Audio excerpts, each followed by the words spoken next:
오늘 오전에 보도가 된 내용인데 손정혜 변호사님, 이 23사단 소속의 일병이 스스로 목숨을 끊었다. 이게 이 23사단이 문제가 있는.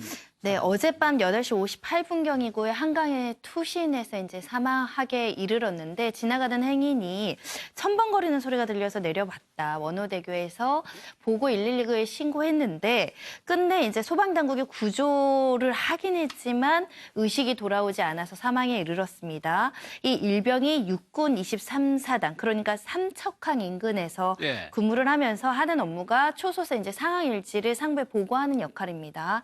그러니까 직접적으로 이 사건과 관련해서 징계 조치라든가 조사를 받은 상황은 아니지만 혹여라도 이 부분이 심리적으로 좀 연관성이 있는 거 아닌가.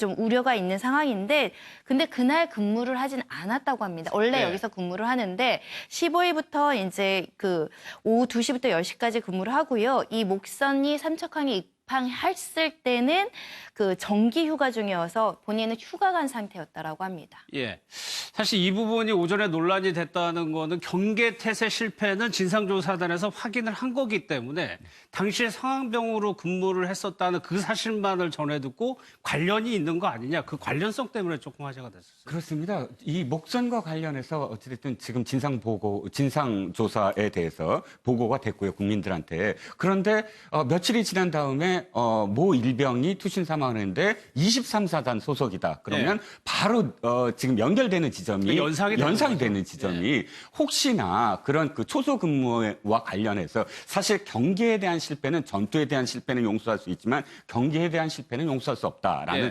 격언이 있지 않습니까? 그래서 그 지금 이 해당 상부는 사실 솜방망이 처벌을 하고 혹시나 아예 그 초소 근무병들한테 가혹한 어떤 그런 처벌이 기다리고 있기 때문에 그것을 두려워해서 이런 어떤 극단적인 어떤 선택을 한 게 아니냐라는 의혹이 생겨날 수밖에 없죠. 23사단이기 때문에. 근데 어쨌든 지금 군에서 공식적으로 발표한 것에 따르면 당시에 두 가지죠. 당시에 어쨌든 근무를 쓰지 않았고 휴가였고 두 번째는 병들에게 이 근무병들에게 어떤 처벌을 하지 않는다라는 원칙을 세워놓고 있다라고 발표를 했기 때문에 현재까지는 군 발표대로라면 관련이 없는 게 아니냐라고 생각을 할 수밖에 없죠. 국방부도 오전에 아주 자세하게 브리핑을 했었는데 직접 육군 관계자 얘기를 들어보겠습니다. 네, 상황 발생 당시 근무자가 아니었기 때문에요. 그때도 조사 대상은 아니었습니다. 정확한 사망 원인은 관련 기관에서 지금 조사 중에 있습니다. 그러면 사단 자체 조사도 전혀 받은 바가 없나요? 네, 제가 알기로 그 병사는 조사 대상이 아니었습니다. 상황병은 그냥 상황 일지를 관리하고 상황 발생에 대해서 보고하고 하는 그런 역할을 합니다. 그래서 아마 배려 병사로 관리를 하고 있었던 것으로 알고 있습니다. 그리고 그런 뭐 목선과 연관성 또는 사망 원인 뭐 이런 것들에 대해서는 저희가 모든 가능성을 놓고 철저히 수사하겠습니다. 박수미 변호사, 육군의 해명을 정리하면은 당시 목선이에 들어왔을 때 근무를 하지도 않았고 그러니까 조사도 받지 않았다는 얘기. 예, 실제로 이 상황병 자체가 인근 초소에서 근무를 하는 상황병인 건 맞습니다. 그래서 상황 일지를 작성하고 상황 발생 시 간부에게 보고하는 역할도 했지만 정작 이 북한 목선이 들어왔을 때는 근무를 하지 않았었고 이후에도 국방부 합수단이 조사할 시기에도 휴가를 가 있었다. 조사 대상이 아니었다는 것이죠. 그래서 이 사건과는 직접적인 연관이 없어 보이지만 모든 가능성은 열어두고 수사를 하겠다는 건데 사실 이 A 일병이 한강 투신하기 전에 휴대전화 메모장에서 3장 분량의 글이 발견됩니다. 제목 유서라고 돼 있고요.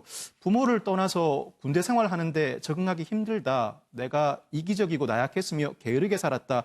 남에게 피해만 줬다는 취지로 글이 적혀 있었습니다. 그리고 초소 경계 업무와 관련된 내용이 전혀 적혀 있지 않았고 누구를 원망하거나 가혹행위 등의 내용도 전혀 없었다라고 하고 있습니다. 목선 관련 내용도 없었군요. 경찰도 상황 자체가 목선과 직접적인 연관은 있어 보이지 않지만 그렇지만 가능성은 열어두고 사망 경위, 사망 동기에 대해서는 충분히 조사를 하겠다고 하고요. 국방부에서도 충분한 조사를 통해서 일련의 사건 경위를 발표하겠다는 입장을 밝히고 있습니다. 어쨌거나 그게 관련이 없다 하더라도 의무복무 중에 이런 비극적인 사고가 일어난 거에 대해서는 군에서는 보완책을 마련해야 되는 거거든요. 그렇죠. 뭐 국방부도 조심스럽게 얘기는 했습니다만은 배려 병사에 들어갔다잖아요. 그 뭐 신상 문제가 있기 때문에 좀 표현을 좀 언론에서 신중하게 해달라 하면서 그동안에 특별 좀 관리했던 그 병사라고는 해요. 그래서 개인적인 신상 문제나 여러 가지 심리적인 문제 뭐 이런 거를 좀 조사 중이라고 하는데 그동안에 계속 좀 관심 있던 관심병인 건 좀 분명한 것 같아요. 근데 이제 보통 군에서 이렇게 휴가 나와서 또 서울 한강에서 저렇게 극단적인 선택을 했다는 거는 어떻게 보면 군 전체에 대한 좀 관리가 좀 소홀했던 거 아니냐 뭐 이런 생각 들고 특히 북한 목선이 삼척항에 들어오면서 좀 군 전체가 좀 어수선하잖아요. 어수선하는데 본인이 직접 뭐 그때 근무한 병사도 아니고 또 조사도 휴가 중이라 받지도 않고 했지만은 또 그 전체적인 군 사기에 또 영향이 있었던 거 아니냐. 본인은 거기에다가는 자기 자신의 문제라고 이제 유서에는 쓰긴 썼지만 국가 전체로 보면은 그게 지금 군에서 이번에도 징계를 하면서 주로 밑에다가 많이 좀 징계를 많이 미룬 측면이 있잖아요. 그때 뭐 사단장은 휴가 중인데도 징계 받았고 또 군단장은 또 회식했다고 징계 받았고 또 청와대 김육은 또 안보실 차장은 청와대가 직접적인 책임 없음에도 불구하고 또 엄중 경고를 받았어요. 그러니까 청와대가 발표할 때 무슨 개입을 해서 대통령이 엄중 경고를 했는지 그건 모르겠어요. 하지만 국방부 장관이 제가 보기엔 합참의장이나 책임 제일 클 것 같은데 거기는 싹 빠지고 밑에만 좀 징계한 측면이 있어서 이번 극단적 선택과 관련해서 군 내부에 좀 사기나 뭐 분위기에 좀 영향이 있지 않느냐 뭐 그런 걱정을 좀 낳게 하고 있습니다. 알겠습니다.